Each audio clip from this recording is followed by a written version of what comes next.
Live from the House of LeMay Makeup and Dressing Room. Here comes Amber. Stop what you're doing. Here comes Amber. She's just doing what she can. Here comes Amber. Cue the spotlight. Here comes Amber with 2 drinks in her hand. The matriarch of fashion, secrets to her glasses, you can't look away. Ask her, does she do it? There's really nothing to it. She's got that feminine game. If you have a party, or if you're feeling naughty, call up the House of LeMay. Here comes your favorite gal. Here comes your queen. Here comes the talk of the town. And we're live tonight. The music starts playing, it's time for cabareting. And we're live tonight. Ladies and gentlemen, please turn off all cell phones and get ready for your host, Amber LeMay.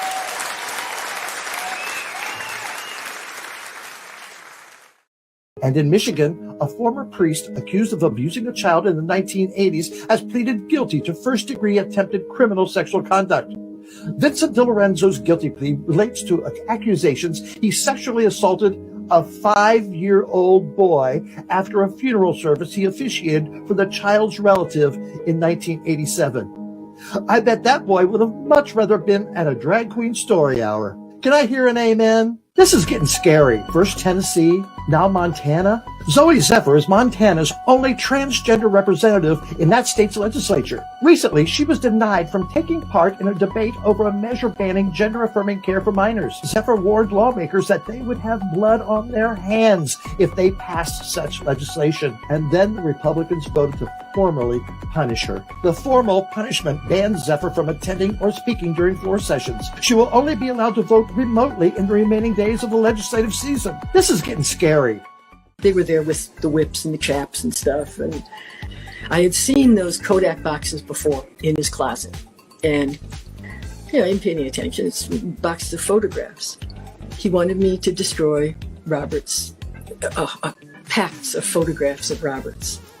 Robert agreed. I said, "Are you sure, Robert?" That was a fascinating interview last week with Roberta. If you missed it, go back and check it out on YouTube. Hi there, Amber LeMay here. I want you to like, share, subscribe. You done that? All right. So what do the royal couple, kissing boys, and drag queen bashing have in common? They're all a part of this week's news briefs.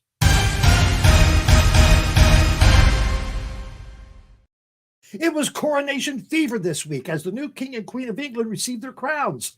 Many of the out-of-town guests were staying at the Royal Crescent. The Royal Crescent is a tourist destination in Bath, known for its perfect lawn that dates back to the 18th century and was featured in Bridgerton. One can imagine the surprise when the guests woke up on Thursday morning to see a 30-foot penis mowed into the pristine lawn. The site was scheduled to host a grand coronation party on Saturday in honor of the King's coronation. Now, there is no, I repeat, no truth to the rumor that Prince Andrew was responsible for the prank so that he wouldn't be the biggest prick associated with this special occasion. You know, the coronation wasn't the only big news from across the pond. BBC Three revealed the contestants competing on the UK's first ever gay dating series, I Kissed a Boy. Here's a trailer for the show. It's about time for a show like this. 10 single boys are meeting for the first time with a kiss. No chat, no messages, just a kiss. But the path to love is never straight. What? Are you for real? If you're saving your kiss for a different boy, don't turn. This boy will never ever forget our first kiss. The UK's first gay dating show, I Kissed a Boy. Watch on BBC iPlayer. As you can see, the show will explore whether these contestants' introductory kisses could lead to love. And according to the BBC, it's packed with explosive drama, gripping cliffhangers, and powerful untold stories. Oh yeah, there will be drama. You can count on it. Now, in a previous episode of Amber Live, we told you about Yeoman Second Class Joshua Kelly. Kelly, who is non-binary, was based on the USS Ronald Reagan in Japan. They performed as Harpy Daniels during events organized by the Navy's Morale, Welfare, and Recreation Department. Last November, Kelly announced they've been recruited as a digital ambassador by the Navy to help boost recruitment. Presumably, Navy superiors felt Kelly promotes the fact that LGBTQ people are very welcomed in the armed forces.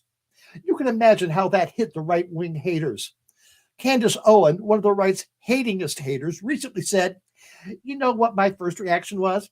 I could probably beat that guy up. I feel I could beat that guy up. I feel that if you had to put money on a fight between me and that guy that you just saw, you probably would put your money on me." Now, I'm not a violent person, but I'd love to see that fight. And I know where my money would be. And that's this week's News Briefs.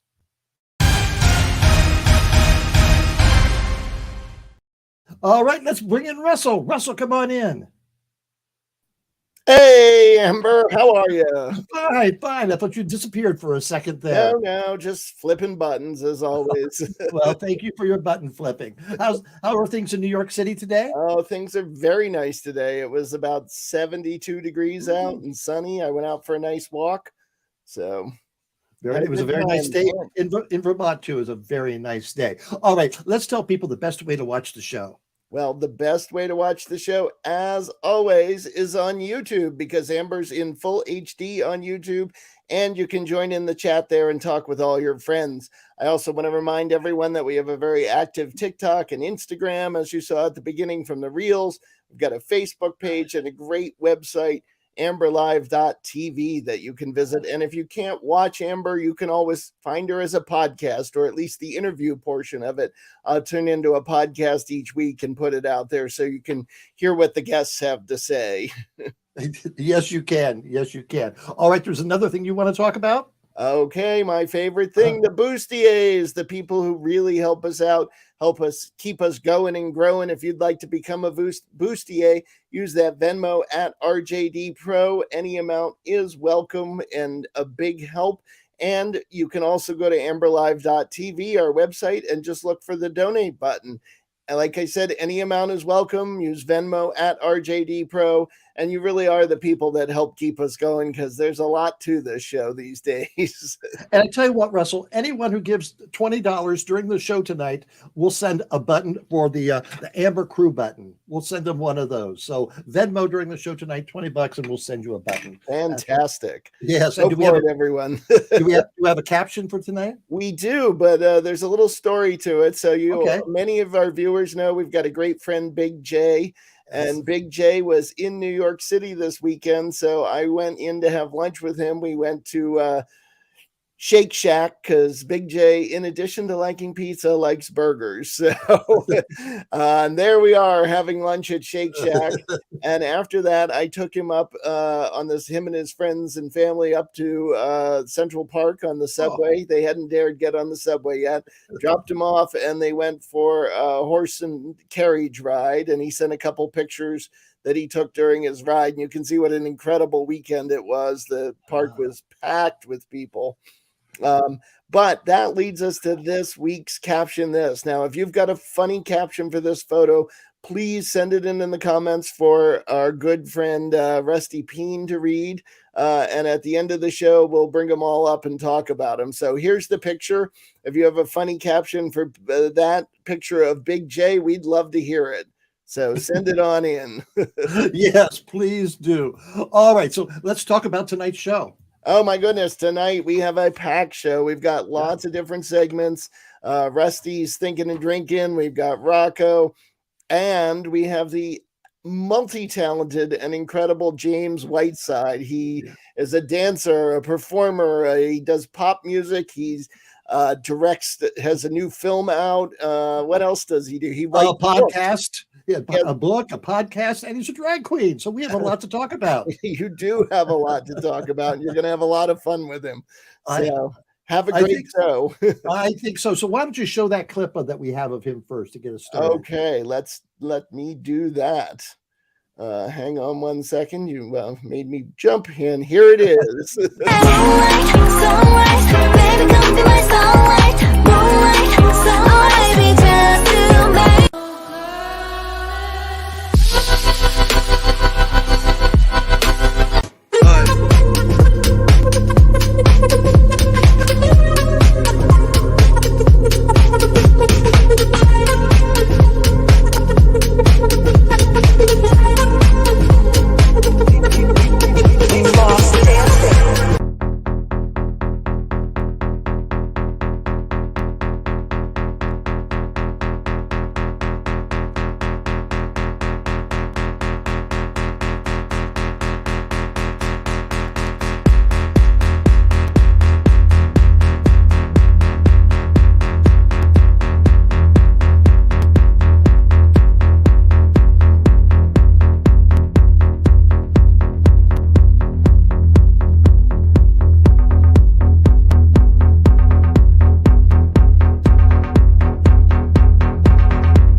I broke my hip just watching that. James, come on in. Hey, Amber. Oh my gosh, that was fantastic. So James, welcome to Amber Live. So when did you start dancing? Tell me about your dancing history. Yeah, absolutely. Hi, everybody out there. My name is James Whiteside. I'm a principal dancer, choreographer with American Ballet Theater in New York City. And here's my little dance history. I started when I was 9 years old. I lived in Fairfield, Connecticut at the time. And my mom threw me a phone book and she said, you know, you're driving me crazy. Please pick something to do. So I was looking through the phone book for an activity. And I found this ad for the local dance studio. And there was a picture of a man holding a woman over his head with one hand. And I thought that looked really cool. It's like, is this a circus? What is this? I'm almost like, oh, it's a dance studio. Do you want to check it out? And she brought me by and I took a couple tryout classes and I was hooked immediately and I was 9. Oh, what type of dance was it? Oh, jazz, tap, ballet, acrobatics, you name it. Like the bundled American dance experience. Where did that lead you? How soon were you performing and in shows? I mean, pretty much right away. Like the studio that I danced for, it's called the Duvalda and Sirico Dance Center in Fairfield, Connecticut. And they did a lot of competitions and things, and they still do.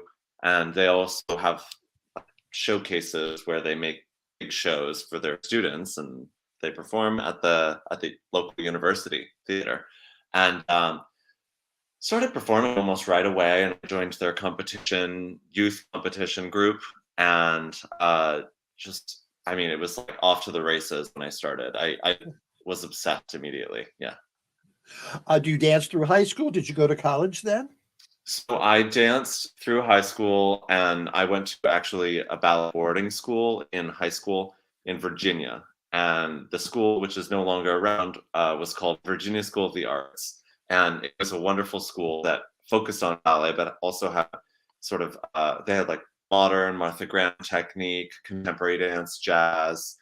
And it was wonderful for me. And after I was there for 1 year, I was offered a job at Boston Ballet as an apprentice. And so I left high school before I finished and completed high school through correspondence, which at the time was through the mail, like, snail mail, because the internet wasn't something everybody had yet. Like I didn't have a computer or anything. So I would, do my tests and like go work at Boston Ballet all day and then go home and like do homework by myself. It was tedious, but I was really excited to be working already. I think I had just turned 18 when I started. So you were a professional dancer before you graduated high school. Yeah. I mean, it's not that unheard of for big ballet companies to hire people super young. I've worked with people who join when they're 16. It's a crazy profession, and it's all stacked really young because we're relying on our bodies, so you got to sort of get into it real quick, otherwise you have less time. Tell me about a dance belt. When did you first wear a dance belt?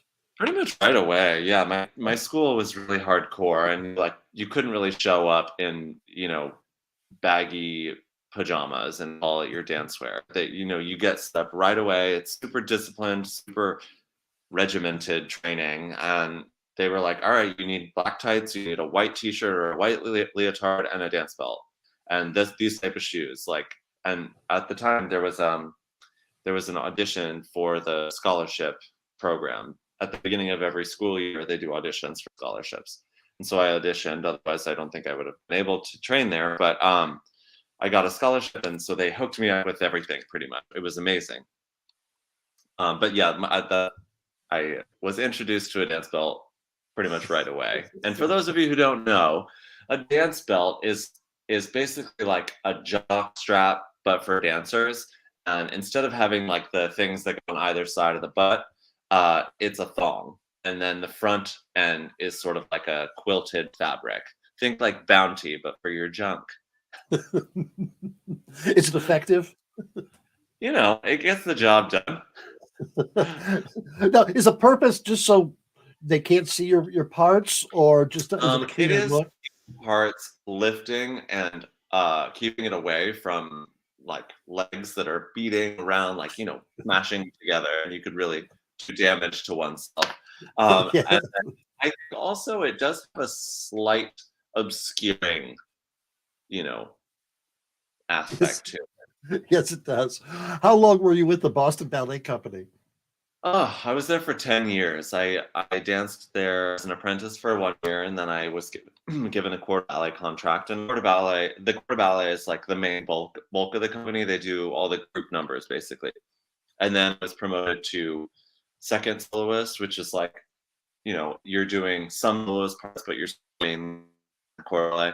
And then I was promoted to first soloist, which is like you only do solos. And then I was promoted to principal dancer. And principal dancer is the highest rank in a ballet company. And say you are doing Swan Lake, you're either the Swan Queen or the Prince. You're story is about. You're doing Romeo and Juliet, I'd be Romeo. That's what the principal dancer does. So what was your first role? What was your first role as principal? Giselle. Giselle is a classical ballet in 2 acts in which a prince disguises himself as a peasant to go and hang out with a peasant girl that he has a crush on. And he tricks her into thinking he's a peasant. They fall madly in love. Little does he know that she has this weird heart condition that if she dances too much or has her heart broken by a man, she will die. And so both happen. We're dancing, and then she finds out that I am lying to her, that I'm the prince, and she dies of a heart attack. And the whole second act is me begging her ghost for forgiveness. I know it sounds insane, but it's quite beautiful. It's just a story about forgiveness. That's all it is. And that was my first principal role. After you were with Boston for 10 years, where did you go then? So I had always wanted to dance for American Ballet Theater in New York City. It was my dream company since I was about 12 years old when I first saw them at Lincoln Center. And, for an American dancer who wants to be a classical ballet dancer, American Ballet Theater is the goal. There are a lot of companies all over the world that are really incredible, but in America, in my opinion, it is the best classical ballet dance company. So that was always my dream. I danced for Boston Ballet, and it was wonderful for me. It was a great opportunity for me to grow and try out different styles of dance, contemporary, neoclassical, European, contemporary, all these fabulous ballets that I got to do. But I never forgot that I wanted to be in ABT. And so in 2011, I sent my audition materials to ABT. And so audition materials consist of headshot, bio, resume, as well as videos of your dancing. So at that time, I did have a computer, so I made a little reel essentially of my dancing and sent it over to ABT. And I wasn't sure if I'd hear back, but they wrote me back and they invited me to come take class with the company. And every day in a classical ballet company, the dancers take technique class, which is an hour and a half, just like regimented. You start at the bar, you're doing tendus, pliés, adagio, rebondis, all these exercises. And then you move to the center of the room, put the bars away, and you do turns and jumps and, just go on. So the director of the company came to watch the class that I was auditioning in. And after the class, they asked if they could speak to me in the artistic office. And so I was terrified, and I went up to the office and I sat down in a chair across from the then director, Kevin McKenzie, and his artistic associate director. And they said, we think you'd be a great fit. We'd like to offer you a soloist contract in the company. Wow. And I didn't know what to expect. I didn't really expect anything, honestly. But, hearing that news, really, it was special. Yeah. And so I took the job. What's your advantage as a dancer? Do you think you have a physical advantage somehow? Is it in true? what sense? In what? You appear very tall. Is height an advantage in dancing? Well, it depends. Not necessarily. I know, in a way, I feel like for men at least, who are required to do a lot of jumping, to be shorter is actually more helpful. You're a bit more compact, you're a bit more in control of your limbs. But that being said, society seems to hold giants to a certain, so, I'm not a giant. I am 6 feet tall, and I have been working my body since I was 9 years old. So I am very coordinated and, put together in a way as a ballet dancer. It's just the way I'm built, and I look like I've been doing ballet my whole life. Yes, you do. Yeah. Do you have a daily routine? Yes. So in a classical ballet company, you have your technique class in the morning, which is an hour and a half, and then you can rehearse up for 7 hours that day. And then sometimes you'll even have a performance that night. But when you have performances, they tend to give you less rehearsals, so you're not completely tuckered out by the time you've got to perform. Yeah, and then I also do cross training on the side. And today I didn't have work, so I was in Fire Island actually earlier today, and my friends and I did a yoga class together on one of my friend's roof.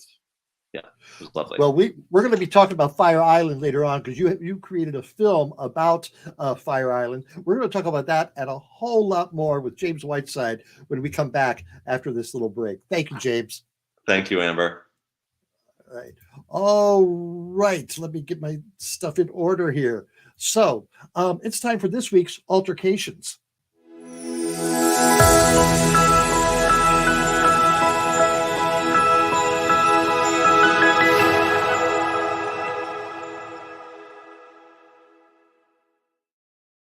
Okay, I lost my script here, so let's get going. Altercations is a new segment here on Amber Live to bring attention that while state legislatures are proposing and passing laws condemning and targeting the gay, drag, trans communities for so-called grooming and sexual exploitation of children, they ignore where the real grooming and exploitation is happening inside their religious schools and churches. And here is this week's examples. And I lost them again. Some technical difficulties here. Let's see if I can find them. 60. Here's this week's examples. 68-year-old Stephen McCurtis, a pastor of the Maricopa Community Church in California, has been charged with committing lewd and lascivious acts upon a child after a girl alleged the religious leader kissed and touched her inappropriately. McCurtis denied touching the child intimately, but told a deputy, that he did kiss her. After his arrest, McCurtis blamed the accuser, telling investigators, "I'm not the pursuer, I was the pursued." McCurtis disagreed with the deputy, said a 12 or 13-year-old girl won't attempt to come on to a man in his 60s. Justin Zilke, age 44, a teacher at an elementary Catholic school in Oakville, California, was charged with making, possessing, and distributing child pornography. At the time, police said the accused used various personas like Dan Forrest to lure children online. Investigators also said that the accused met with a 14-year-old girl in Brampton and allegedly sexually assaulted her. Zelke is facing multiple charges in connection with the investigation, including voyeurism, extortion, sexual assault, and obtaining sexual services from a minor. And then we have Jordan D. Andrew Webb, 30, of Fort Dodge, Iowa, who was found guilty of one count of second-degree sexual abuse with persons under the age of 12, incest, and child endangerment. Webb was a former missionary in the Caribbean representing the Harvest Baptist Church. When arrested, he was living in a house owned by the church that uses it for its Harvest Baptist Bible College. Webb's alleged victim was diagnosed with gonorrhea, as was he. Prosecutors poked holes through the defense's suggestions that the infection could have been spread in a non-sexual manner through using the same towel or taking a bath together or helping a child clean up after using the toilet. Where's Chris Hansen when you need him? And that's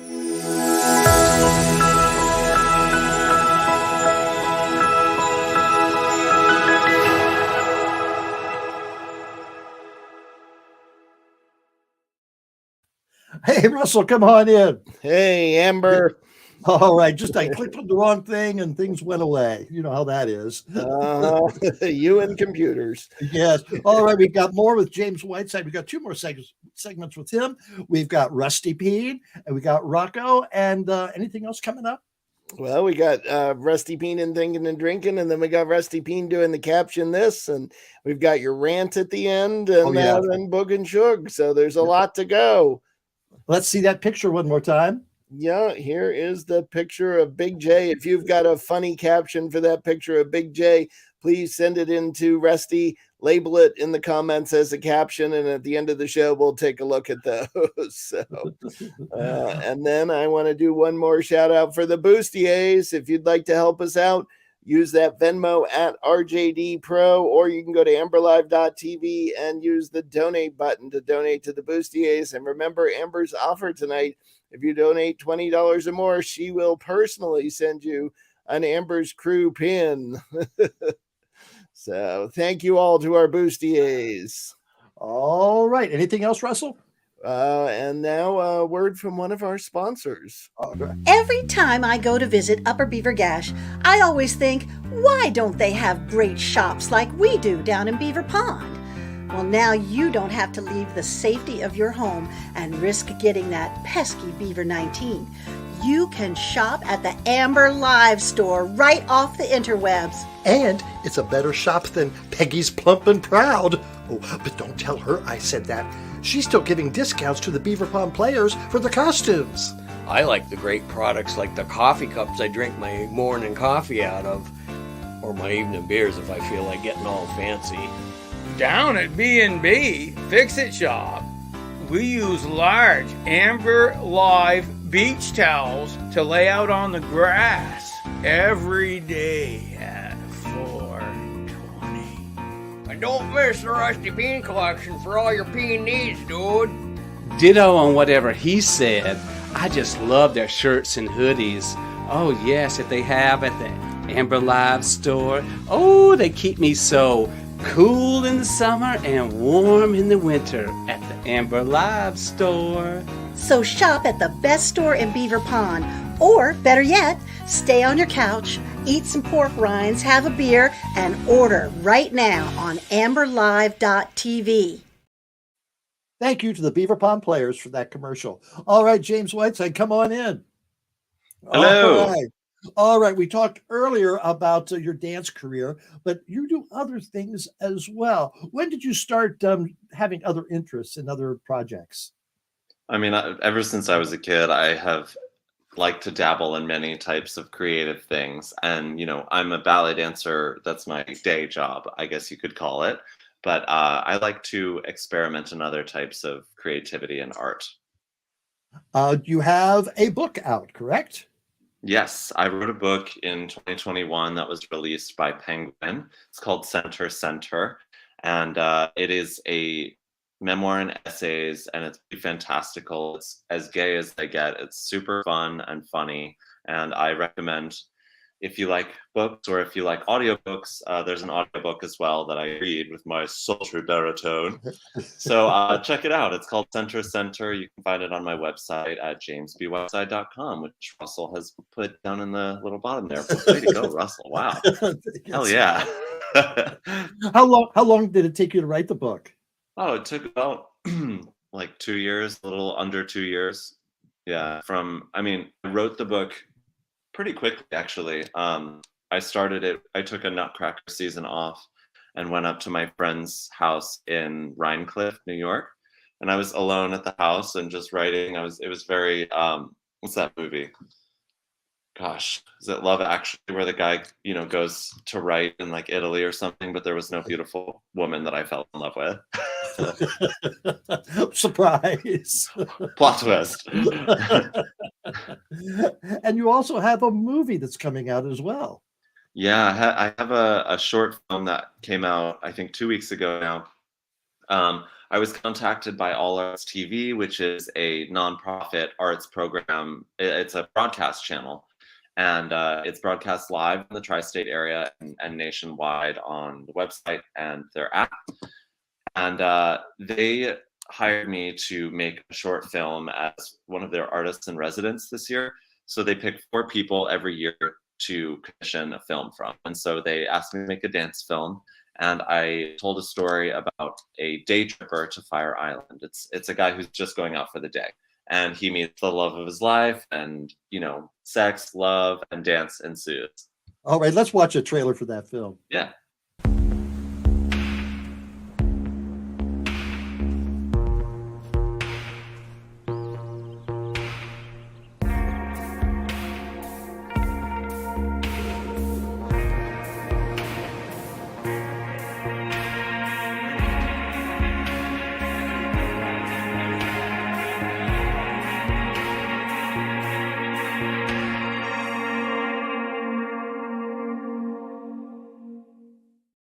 All right, true story? I mean, there's a nugget of truth in just about anything. You know, I mean, that being said, maybe a little bit. I actually did meet my boyfriend on the beach volleyball court in Fire Island in 2020. So yeah, there's a bit of truth in there. Oh, when did you film that? I filmed this in September of 2022. Is it a full-length movie?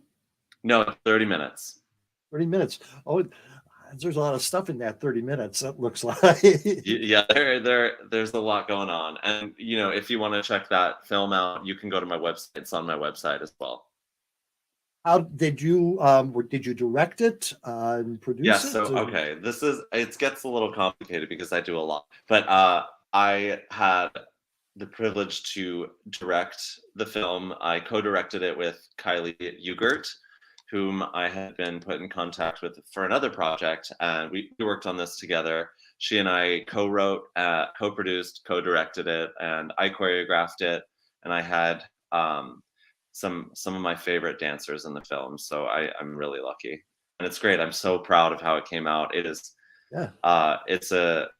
it's a side of Fire Island that you don't get to see so much in media. It is just pure love and joy and beauty. It's great. I highly recommend watching it. And so you were out at Fire Island today. I was. I just came back actually. You know, right before this interview. I'm all sun-kissed from the day. It was the first beach volleyball game of the season today, and it was just such a gorgeous weekend out here in New York. Incredible weather. How cool. You have a podcast. Yeah, I do. So I'm a ballet dancer, and so I'm very fascinated by, like, how can we make being an artist a viable career? So I decided to start a podcast about the business of art and creativity, in which I basically just talk to people that I admire about how they're making it work as artists in their lives. And people seem to really like it. It's been going great. I've had some amazing guests like Isaac Mizrahi and Jennifer Garner and many more, Misty Copeland, just awesome guests. And they're very candid conversations where I'm like, okay, how did you get your first, you know, sponsored post or something on the internet? Like, how did you get an agent? Things like that. So for people who are curious about people's journeys, it's a fascinating listen. What do they all have in common? Is there something that they all have in common? Absolutely. Absolutely. A lot of really successful people have overcome something. You know, a lot of my favorite creatives have not been handed opportunity on a silver platter. They're people who have been tenacious and gritty and really hardcore in a way. And a lot of these people have that will, the will of a warrior, just super extreme people, which I love. Do you have any future guests coming up? Let's see. This week's episode, which airs on Wednesday, my guest is Robin Price Glasser, who is a children's book illustrator, and she is the illustrator of the world famous Fancy Nancy series, which is about you know, a young girl who is just like ostentatious and like really fabulous. Basically, she's a drag queen essentially. Yeah, and Robin is hysterical. She was a great guest, so I'm excited for people to hear this week's episode.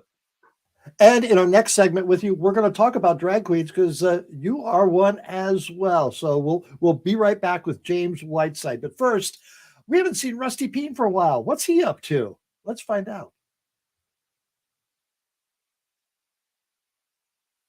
Or not.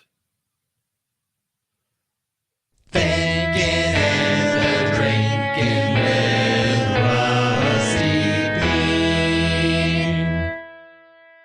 Dude, welcome to another edition of Thinking and Drinking. I'm your host, Rusty Peen, from the Beaver Pond Guns and Tackle Society, where our mission is to arm more drag queens, because a loaded drag queen is a safe drag queen. Dude, today on Thinking Drinking, we're drinking Fireball. Dude, it's great any time of year. Summertime, wintertime, it's festive. Dude, you can't even throw it into a bottle of cider. Have yourself a Fireball apple pie. And dude, now's probably a good time to mention that Fireball is in no way sponsoring Thinking and Drinking. But if you're listening, Fireball, we'd love to have you as a sponsor on our show so we can talk about more of your delicious cinnamon whiskey flavor. Fireball. Yeah?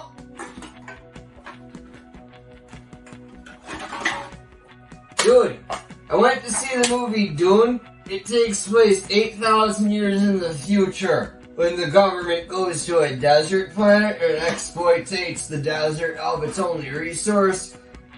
Dude, some say it's an allegory for Iraq, but it's 8,000 years from now, so how did they do that without predicting the future, bud? Anyway, it's supposed to be a big deal, but dude, that movie is 2.5 hours long, and they made it feel like 5 fucking hours, bud. Dude, it's kind of like, that movie was like what to expect when you're expecting, bud. And you got a baby mama who's about to give birth to your little fucking peen pod. And dude, at first you're super stoked because you're gonna be a baby daddy. But dude, then the kid gets there, and you're just kind of underwhelmed because you really want that kid to be something special someday, but sooner or later you realize that kid's just really ordinary and not special at all. Anyway, but the moral of the story is that some babies shouldn't get made. Some movies shouldn't get made. I'm Rusty Peen from Master Peen Theater, and I'll be back next time in the future with the review of Dune Part 2, The Search for More Dunes, coming soon, 2024. Thinking and drinking with Rusty Peen.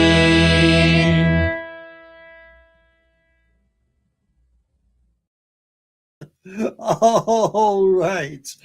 Okay. We're going to have James Whiteside. We're going to talk to him again. And then I've got a rant, and Rocco's making an appearance as well. So that's coming up more on Amber Live. As soon as I see that James is back on screen, we'll get going with him. Russell, do you have anything to say? Oh, so many things to say. I can tell you more adventures about Big J, who went to see the Blue Man Group, which was one of his favorites. And I know they got there on time. I said to him, don't be late, because if you've ever seen the Blue Man Group, you know it's not a good thing to be late to their show. And he said, oh, I know that already, because I didn't realize it, but he had been to the Blue Man Group in Boston before. It looks like we've lost connection with James at the moment. All right, so let's roll that Rocco video. Roll that beautiful Rocco footage. Yes, here he is. Rocco is celebrating the Tony Award nominations that happened this week, and he wanted us to show his 2011 Big Tony Award. So here he is.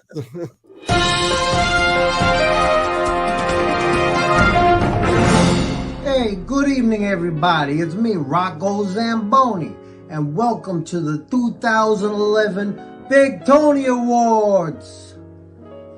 All right, we're going to get right to it because this year, you know, nobody was able to show up due to either being in college or sleeping with some fishes, or, you know, they're in some protection program that I'm not aware about. Either way, nobody's here. It's just me. We were even supposed to have a dance number with all the gumas dressed up as pork sausage or something. I don't know, something tasty. But they're not here either. Either way, here we go. Let's get on with it, all right? I'm just going to read off some names. So, winner of the best earner goes to Jimmy Big J Costello. Yeah, right. That guy still owes me $20. Best earner my ass. Best hole digger, Howie the Mole Vignori. Everybody digs that guy. All right. Moving on. Best singer at a family sit-down goes to Frank Sinatra. Yeah, sure, he's been dead 2 years, but you want to tell him he lost? Not me. Best Kumar goes to Jennifer. I know Jennifer. She sucks. Best crew hanging around a pork store goes to Tony, the fat fuck, and his boys. Those guys don't do anything but eat pork all day. I don't know how they're even part of the family. Best whack victim goes to Alfredo the Snitch Dano. Apparently for constantly saying, I swear I didn't do it, I swear I didn't do it, every time they whacked him over the head with a bat. It was hilarious. Best corporate criminal goes to Donald the douchebag Trump. They're saying that, hey, this guy should be president someday. And we're gonna make that happen. Best informant goes to Victor the Rat Gambino. Actually, I got a letter from the guy. It says, hey everybody, thank you for voting for me and making me win Best Informant. Unfortunately, I can't be there because I was placed in Witness Protection Program. Good day, Victor. Okay, now the problem is here, Victor. This letter has a return address of 200 Todd Circle, Tulsa, Oklahoma. Oops. All right, let's get to the big ones, all right? Best boss goes to Santino, the atheist Calamari. Now, I don't know about you guys. Personally, he's a great guy. I think all the nominees are great guys. I don't think there should have been a winner. You know what I'm saying? Because I think it should have been a 5-way tie. That's all I'm saying. And you heard it from me first, all right? Okay, now here we go for the big one. Best family goes to the Zamboni family. Hey, we won. Who knew? I'm telling you, I didn't expect that. You know, thank you for voting for the Zamboni family for best family. Because, you know, we know how to party and shit. All right, so in conclusion of this fantastic broadcast, don't forget, you're all going to receive your own Vinny the Head trophies to proudly display on your mantle, your bathroom, or some other creepy place. All right? Everybody, thank you for joining us at the 2011 Big Tony Awards. Love that, Rocco. All right, we made reconnection with James. So James, come on in. Hello, I'm sorry about that. You scared me. Oh my God. Is it something I said? All right. Someone commented, someone named Doubly Amped said, love his book, J Dubs videos, and the new movie. So what's the J Dubs videos? So I also write and produce my own music and create music videos for the songs that I've written. So yet another thing I like to do. It's very fun. All right. Let's see. Russell has some pictures. Russell, can you show some pictures and we can get some comments on? Yeah, I'm excited to see what y'all got. Oh, yeah. So this is from Swan Lake. My partner is the prima ballerina Gillian Murphy at American Ballet Theater. I'm here as Prince Siegfried, her, lover, I guess. Boy, nice thighs. And this is from a JB Dubs music video for a song I wrote called Wallflower.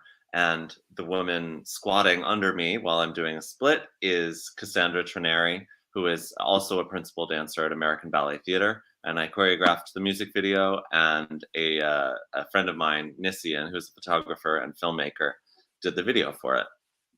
Oh, my. Ooh. And this is from Cinderella, Frederick Ashton's Cinderella at American Ballet Theater. And the ballerina I'm dancing with is Hiseo. She's a beautiful principal dancer with ABT as well.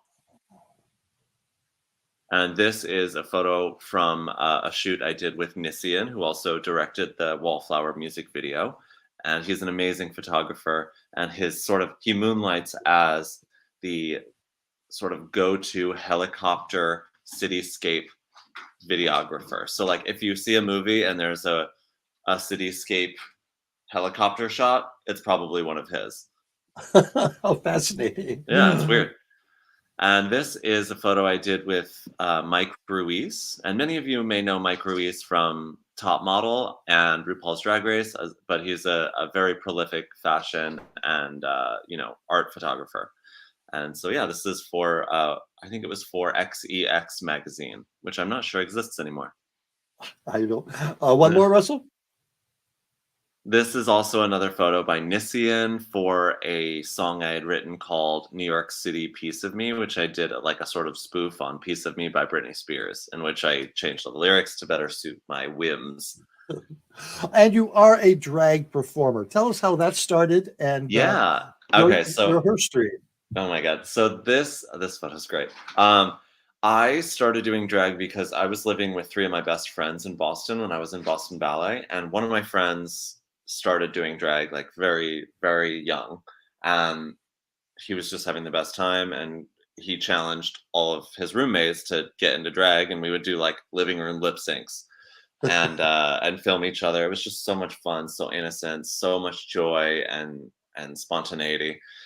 And so that's how I started. And then I met a guy in Boston who ended up going on RuPaul's Drag Race, and his drag name is Milk. And so he became very obsessed with drag. And then I sort of, by osmosis, became more learned about the art of drag and more interested in doing makeup and performing and having just a gay old time. And so, yeah, that's how I got into drag. And what's your drag name? Yoo-hoo, Batch. It's Yoo-hoo, U-H-U, and then Batch is my last name. How often does she go out? Oh my gosh, it's been ages. It's been like way too long. Oh my God, I need to dig Yoo-hoo out of the closet. Yeah, that's there with my friend Butter, a drag queen named Butter. We can almost see your Yoo-hoo there. Yeah, sure can. Yoo-hoo. All right, you're a dancer, you're an author, you're a filmmaker, you're a songwriter, you're a drag queen. What's next? I want to write. I want to write a novel. I want to write a young adult gay novel, and I don't want to say too much about it, but I'm outlining it now, and hopefully you'll be able to see it on shelves in the next couple of years. Oh, that's great. That is great. Now, how long do you see your career as a ballet dancer? Ooh, well, it depends on my body. I had a very horrible knee injury in 2021. I ruptured my patellar tendon in a performance of the Nutcracker and had to have surgery pretty much right away. And I've been working back from that since the surgery. And so I'm back on stage and everything, doing all the roles that I once did. But, it does take patience and endurance and perseverance to get back to that sort of physical power that I once felt. And so I'm getting there, but it's a lot of work. So I'll keep dancing as long as my body holds out. Okay, what's the after that? When you say, my body can't do it anymore, what do you hope to do? So I really enjoy making things, as evidenced by the restlessness that I generally feel. So I want to choreograph. I'd like to do film, television, music videos, as well as classical ballet and theater and Broadway. I just want to make things for stage and screen. I like writing very much. I would like to write my own television show. I would like to continue writing essays that are published in collections, as well as try my hand at novels. James, I have no doubt that you will complete those probably by the end of the month. Thank you so much for joining us tonight. And I understand you were in Burlington, Vermont a few years ago. I was, yes. I taught at the Lines Dance Studio. One of my colleagues his family runs a dance studio out there, and I had the best time. The students were so talented, and the people were so lovely. And I would gladly go back. Well, I hope to see you anytime. Come on up. Thank you very much, James. Thank you, Amber. It's been a pleasure. Bye, everybody out there. Bye. Wow. Hey, Rusty, come on in and let's show that caption. Do we have any caption takers? Dude, we got a whole lot of caption comments, bud. So let's see that pizza of Big J. We got Bridget who says pizza. And Josh says, Big J Pizza Man. Dude, even Cousin Craig is watching and says, trip to New York isn't complete without a slice. Dude, that's totally right. I want some pizza now, bud. And Stacy says, don't bother me, please. I'm eating pizza. Dude, don't come between Big J and his slice of pizza or he'll drop kick you in the throat, bud. JC, Domino's will never be the same. Thanks, Malton Scott. Hey, Big J, you're watching too. First, New York City pizza. Dude, what'd you think? How does it compare to the rest of the pizza? I'm curious to know that, bud. Doubly Out says, what do you mean the meat is locally sourced? Is that why there are so few rats in the streets? Ooh. Dude, there's that pizza rat that's always going after the pizza. He'll drop kick you in the throat, bud. Two Toad says Scruff McGruff taking a bite out of crime, bud. And Gary says Big J, the pizza queen, I mean king. Dude, this is like that coronation ceremony, but for the pizza king instead of Charlie in England. And Char says, help, my teeth are stuck in the crust. And that's about wrapping it up for the comments. Big J, everyone's saying your name today because you're fucking famous, bud. Oh my goodness, that's the most responses we've had for any caption.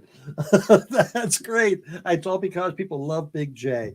Hey, Russell, come on in. Hey. Dude, he says that the pizza is fantastic, bud. Oh, good, good. I think Big J had a great trip down here. Sweet, dude.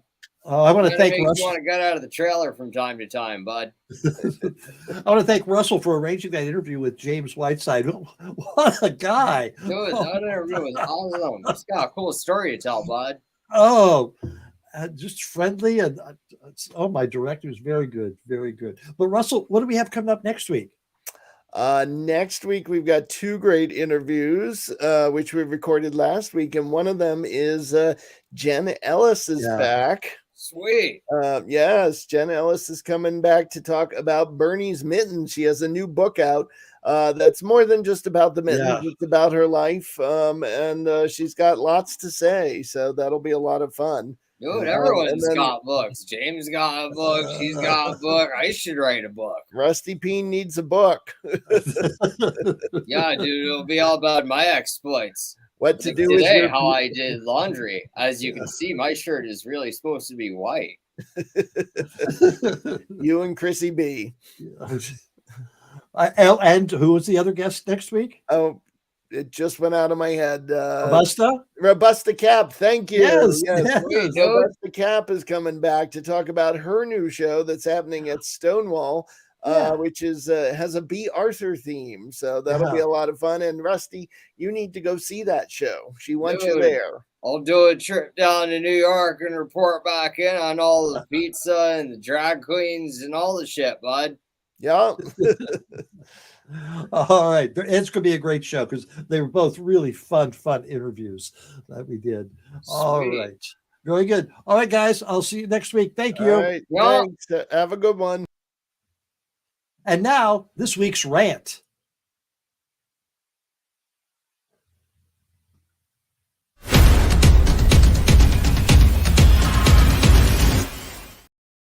Whether it be the Don't Say Gay bill or other laws that restrict the rights of women, the LGBTQ community, immigrants, and minorities, this past session of the Florida State Legislature has been an old white cis male's wet dream. And as Governor Ron, I want to out-Trump DeSantis said, he was happy with the session because he got 99% of what he asked for. Democratic leader Fentress Driscoll said, for Floridians, this has been an anti-freedom session, referring to DeSantis' assertion that Florida is the freedom state. And she's not the only one. Down under in Australia, after a local library canceled its drag queen story time due to threats of violence against families, the performer, counselors, and staff, Victoria Premier Dan Andrews stated, "The Americanization of our politics has no place here. My message to those people is, very clearly, if you want to behave like the worst elements of the Floridian Republican Party, get to Florida. Head over there where your hateful views might be worth something. They are worth nothing here. We will not stand for this sort of ugly behavior. It is appalling. And I again make the point, it is not about free speech. This is hate speech, plain and simple." My rant this week is, why aren't the prominent leaders of the United States Republican Party saying the same thing? Why are they encouraging DeSantis to continue his campaign of hate? And by their silence, they are encouraging him. Is it so when he eventually self-destructs, they can say, oh, I never agreed with him? Well, I want to hear them say that now. And that's my rant for this week. See you next Sunday. Hey, Boog and Shug, bring it on. Remember way back when they had Bruce Valanche as a guest? Are you going to mention that every week? But he wrote the Star Wars Holiday Special. That's not a plus. And he also wrote Gay Dracula. What's that about? I don't know, but my dad loves it.